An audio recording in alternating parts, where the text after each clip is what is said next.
Now, the purpose of this speech is to talk a little more about my background. I've given speeches about heroes, villains, colors. Now we're going to become a little more nuanced. I'm going to go over some terminology into my upbringing, to master my craft, into health and physiology. And I want to talk about the nuances of the people that I admire and some of the people that I disdain. Which is kind of ironic, because I talked about how I didn't favor heroes, but I enjoyed villains. Now, let me explain as I go through this presentation. And before I go into the presentation, this was my hero, Allen Iverson. I don't know if any of you followed basketball in the last 20 years, multiple scoring championships, NBA Finals appearance, 6'1", 160 pounds, maybe 175, which is very small considering the NBA is a league of giants. I admire this man for what he did night in and night out on the court, even while playing injured. So we're going to go into talking about the heroic antagonist. And I'm going to explain who my antagonist, or my perceived antagonist, was during his reign as a basketball player, and how it had an impact on myself as a health and wellness practitioner.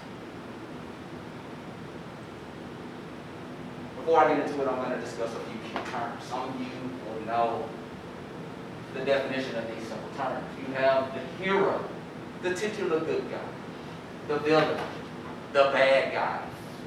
Those last two is where people get a little lost. You have the antagonist, which is the center point of the story, or the center character of the story. They don't necessarily have to be the titular good guy. Then you have the protagonist.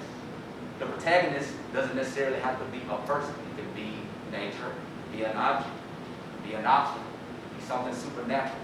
And it doesn't necessarily have to be a villain.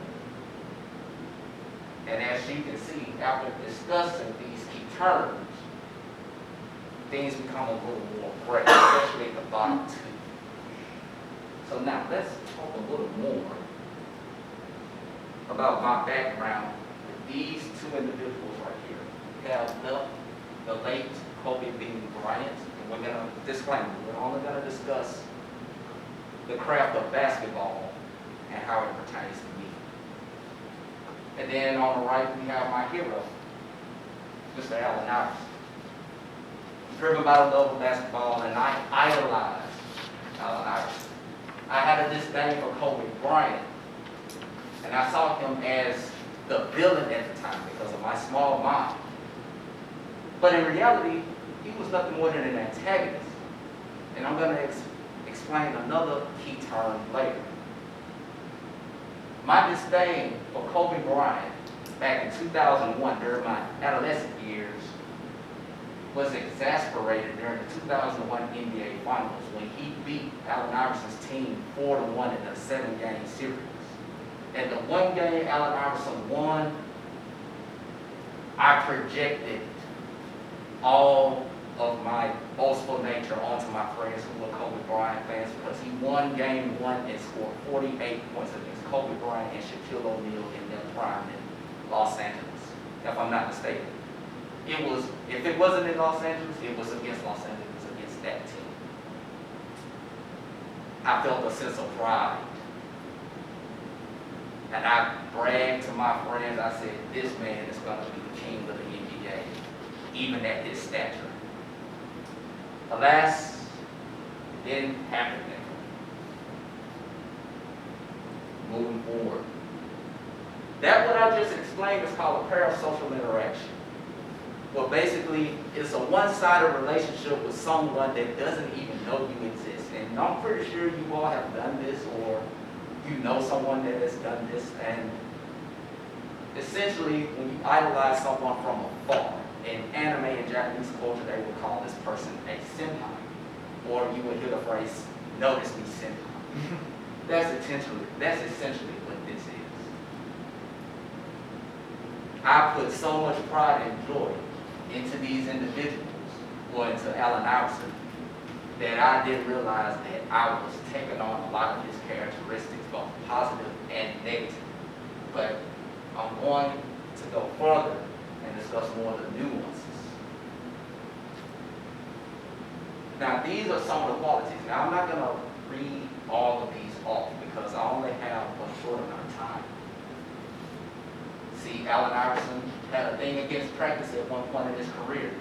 Now that I've developed into a practitioner, I am against this principle. Just shows my growth. Kobe Bryant was the opposite. I found that the more I had a disdain for Kobe Bryant, the more I studied and observed. This is where it gets great. Allen Iverson had a lot of heart, and so did Kobe Bryant. But Kobe Bryant was often accused of being a difficult person to work with on and off the court. As I've grown up, become a professional, I had the same criticisms. It's funny how that works. Moving forward. The mentoring and training aspect. This is why I am extremely careful of what I consume and who I'm watching. And those that I am mentoring, I'm going to be mindful of how I present myself to them, because it's, in children in particular, they may be doing the same thing in parasocial interactions without me being aware of it, be it positive or negative.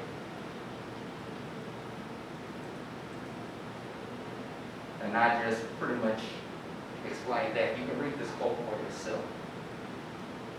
I developed a lot of my identity from professional athletes, and it's carried over into my current situation as a PhD and health and wellness practitioner.